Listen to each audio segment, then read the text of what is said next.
दोस्तों, इमेजिन करो आप और आपके दो फ्रेंड्स किसी एग्जाम को देने जा रहे हो। एग्जाम सेंटर पहुंचकर आपको पता चलता है कि आपको एग्जामिनेशन हॉल में फर्स्ट रो की फर्स्ट सीट मिली है बैठने के लिए, जबकि वहीं आपके दोनों फ्रेंड्स को एक साथ बैठने का मौका मिला है और इसके साथ ही उन्हें सबसे पीछे की सीट मिली है बैठने के लिए। बिकॉज आप आगे की सीट पर बैठे हैं, इसलिए अगर आप जरा सा भी हिलते डुलते हैं तो टीचर्स आपको तुरंत टोकते हैं, क्योंकि आप सीधे उनके आंखों के सामने बैठे हैं। लेकिन वहीं आपके फ्रेंड्स जिन्हें पीछे की सीट मिली है और एक साथ बैठने का मौका मिला है, वे मजे से एक दूसरे से पूछकर क्वेश्चन सॉल्व करते हैं। टीचर्स भी उन्हें टोकते नहीं हैं, क्योंकि वे दोनों उनकी नजरों से काफी दूर है। ऐसे सिचुएशन में आपके फ्रेंड्स के कंपैरिजन में अच्छे मार्क्स लाने की प्रोबेबिलिटी कितनी होगी? ऑलमोस्ट काफी कम होगी, क्योंकि आपके फ्रेंड्स के पास एडवांटेज थे, ऐसे एडवांटेज जिन्हें उन्होंने प्लान नहीं किया था। दोस्तों, इसे ही कहते हैं अनफेयर एडवांटेज। और ऐसा ही कुछ हमारे रियल लाइफ में होता है। बचपन से ही हमें सिखाया जाता है कि hard work is the key to success. लेकिन क्या आज की डेट में सिर्फ हार्डवर्क से सक्सेस मिल सकती है? आंसर आपको भी पता है। अगर सिर्फ हार्डवर्क से सक्सेस मिलती तो आज सड़क पर रिक्शा चलाने वाला, दिन भर मजदूरी करने वाला और खेतों में काम करने वाला किसान इस दुनिया के सबसे अमीर इंसान होते। लेकिन ऐसा नहीं है। हार्डवर्क के साथ साथ लोगों के पास कई बार अनफेयर एडवांटेज होते हैं जो उन्हें सक्सेस दिलाने में हेल्प करते हैं। दोस्तों, हम दिन रात हार्डवर्क करते हैं, हमारे अंदर टैलेंट भी कूट कूट कर भरा है, लेकिन फिर भी हमें सक्सेस नहीं मिल रही है। कुछ लोग तो ऐसे भी है जो हार्डवर्क भी करते हैं, उनके अंदर टैलेंट भी है, उनके पास पैसे भी है, लेकिन सब कुछ इन्वेस्ट करने के बाद भी उनका बिजनेस फ्लॉप हो गया है, क्योंकि हम और आप अपने अनफेयर एडवांटेज को पहचान नहीं पा रहे हैं। याद रखिए, जिंदगी में सक्सेस का बस एक ही सिंपल सा फॉर्मूला है, जिसे द अनफेयर एडवांटेज बुक में ऑथर बताते हैं, success is equal to fair play multiply by unfair advantage. Fair play यानी जो आप हार्डवर्क करते हैं, जो आपके अंदर टैलेंट है, जो आपके पास आइडिया है, लेकिन इन सब के बावजूद जब तक आप अपने अनफेयर एडवांटेज को नहीं पहचानेंगे, तब तक आपके सक्सेस होने के चांसेस 0% रहेंगे। तो दोस्तों, अगर आप ये सोच रहे हैं कि हम अपने अनफेयर एडवांटेज को पहचानेंगे कैसे, तो इसका जवाब ऑथर ने अपने बुक द अनफेयर एडवांटेज में माइल्स फ्रेमवर्क के रूप में दिया है। ये माइल्स वर्ड 5 अल्फाबेट से मिलकर बना है, जिसमें M स्टैंड करता है मनी के लिए। मनी की इंपॉर्टेंस को तो हम सभी जानते हैं। हो सकता है आप में से कुछ लोग ऐसे हो जो ये सोचते हो कि पैसा सब कुछ नहीं होता है। तो ऐसे लोगों को एक बार Jeff Bezos, Elon Musk, Bill Gates और मुकेश अंबानी को देखने के बाद सड़क पर जीवन बिताने वाले लोगों पर भी एक नजर डाल लेनी चाहिए। यकीनन आपको पैसे की इंपॉर्टेंस समझ में आ जाएगी। और इसलिए ऑथर भी अपने अनफेयर एडवांटेज के फैक्टर्स में मनी को ऐड करते हैं। मनी किस तरह से कुछ लोगों के लिए अनफेयर एडवांटेज बनता है, आइए इसे एक सिंपल एग्जांपल से समझते हैं।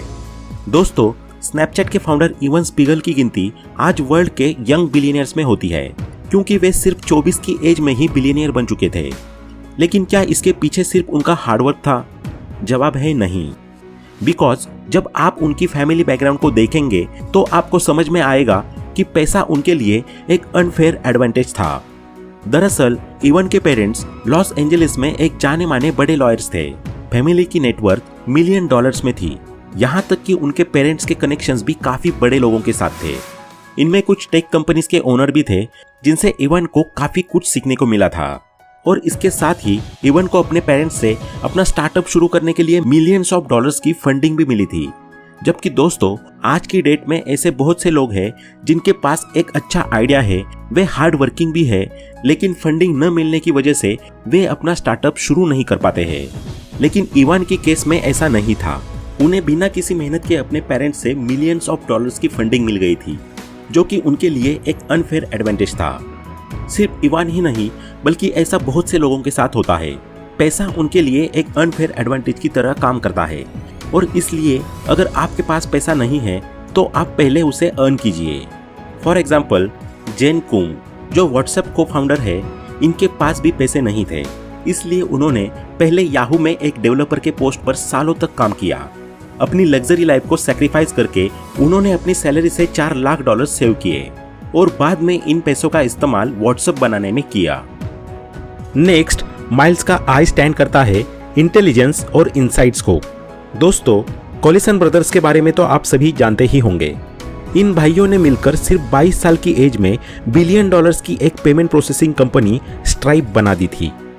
22 साल ये वो एज है जब बच्चे कहते हैं कि हमारे घूमने फिरने की एज है, लेकिन इन भाइयों ने इसी एज में $बिलियन की कंपनी खड़ी कर दी थी, जो कि अपने आप में काबिले तारीफ है। वैसे जब आप इनकी लाइफ स्टोरी देखोगे तो आपको पता चलेगा ये सभी भाई हार्डवर्किंग के साथ साथ काफी ज्यादा इंटेलिजेंट भी थे।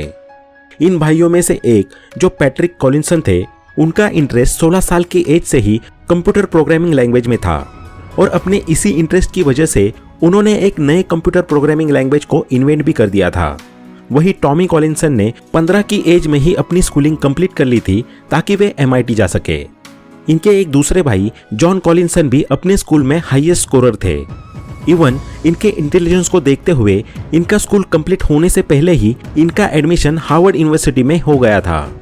दोस्तों, आप देख सकते हैं ये सभी भाई कम एज से ही काफी ज्यादा इंटेलिजेंट थे और इनका यही इंटेलिजेंस इनके लिए अनफेयर एडवांटेज था, लेकिन उन्होंने इसके लिए छोटी उम्र से ही काफी मेहनत भी की थी। इसलिए दोस्तों, अगर आप भी इंटेलिजेंट है तो अपने इंटेलिजेंस का इस्तेमाल सही डायरेक्शन में कीजिए, तभी आपको जल्दी सक्सेस मिलेगी। इंटेलिजेंट होना अच्छी बात है, लेकिन बहुत से लोग इंटेलिजेंट नहीं होते हैं। ऐसे सिचुएशन में उन्हें इनसाइट यानी नॉलेज का यूज करना चाहिए। फॉर एग्जाम्पल, एक बार मेरा एक फ्रेंड मुझे बता रहा था कि उसके अंकल किसी कंपनी में जॉब करते थे जो डिफरेंट टाइप्स के प्रोडक्ट को बेचा करती थी। उन्हें इस जॉब में करीब 20 साल का एक्सपीरियंस हो गया था। इन 20 सालों में उन्हें कंपनी की सारी इन्स एंड आउट्स भी समझ आ गई थी कि कंपनी काम कैसे करती है। तभी उन्हें एक इंसाइट हुई।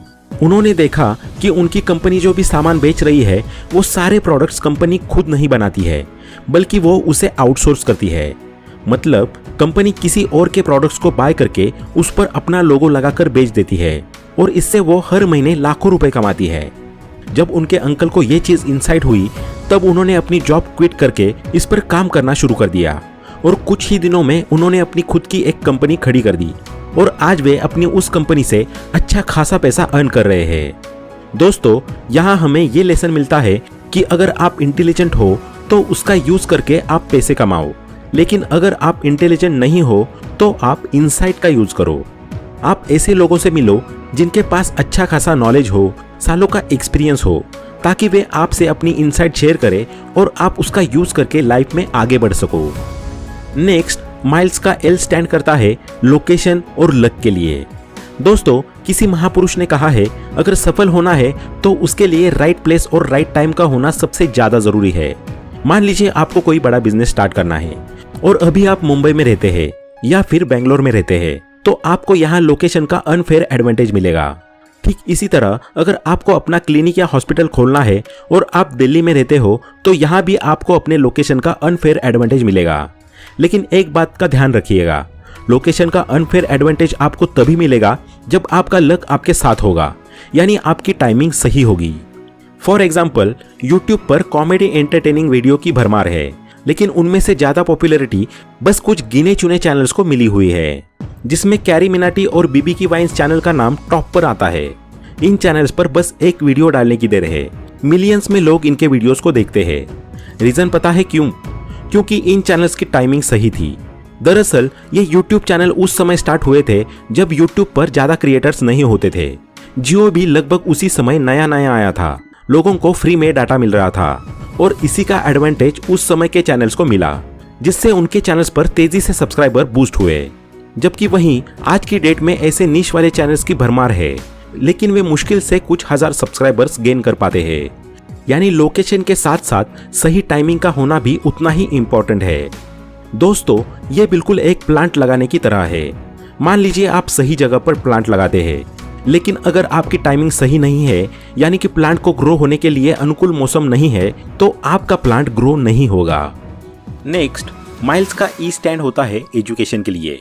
अगर इसे एग्जाम्पल से समझे तो मान लीजिए आपके सिर में तेज दर्द हो रहा है और आपके सामने दो लोग हैं, पहला गांव का एक अनपढ़ लड़का और दूसरा MBBS का स्टूडेंट। ये दोनों आपको सिर दर्द की दवा बताते हैं। अब आप बताइए, आप किसकी बात मानेंगे? जाहिर सी बात है MBBS स्टूडेंट की, क्योंकि उसके पास एजुकेशन है। कहने का मतलब ये है कि अगर आपके पास एजुकेशन है, आप एक अच्छे कॉलेज से अपनी स्टडी कंप्लीट करते हैं, तो ये भी आपके लिए एक अनफेयर एडवांटेज होगा।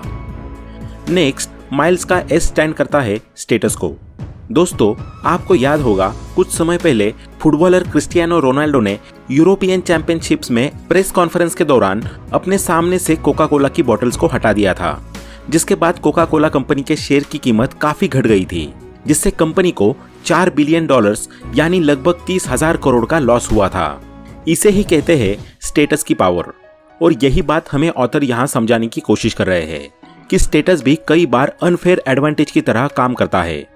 आपने देखा होगा सेलिब्रिटीज, बड़े बड़े यूट्यूबर्स, ये सभी किसी भी इवेंट में शामिल होने के लिए अच्छे खासे पैसे चार्ज करते हैं, क्योंकि उनका स्टेटस एक ब्रांड की तरह काम करता है। इसलिए दोस्तों, आप भी भेड़चाल से बाहर निकलकर अपना स्टेटस और अपनी वैल्यू बढ़ाने पर काम कीजिए। अगर आपने अब तक वीडियो को देखा है तो मैं आपको थैंक यू के साथ साथ कॉन्ग्रेचुलेशंस भी कहना चाहूंगा, क्योंकि आपके पास चीजों पर फोकस करने का एक अनफेयर एडवांटेज है और इस अनफेयर एडवांटेज का यूज आप अपनी लाइफ में सक्सेस पाने के लिए कर सकते हैं। तो आज के लिए बस इतना ही। आशा करता हूं कि आपको इस वीडियो से काफी कुछ सीखने को मिला होगा। अगर आपको ये वीडियो पसंद आई हो तो वीडियो को लाइक करें, अपने दोस्तों के साथ शेयर करें और ऐसे ही वैल्यूएबल वीडियोस को देखने के लिए चैनल को सब्सक्राइब करना ना भूलें। Thanks for watching.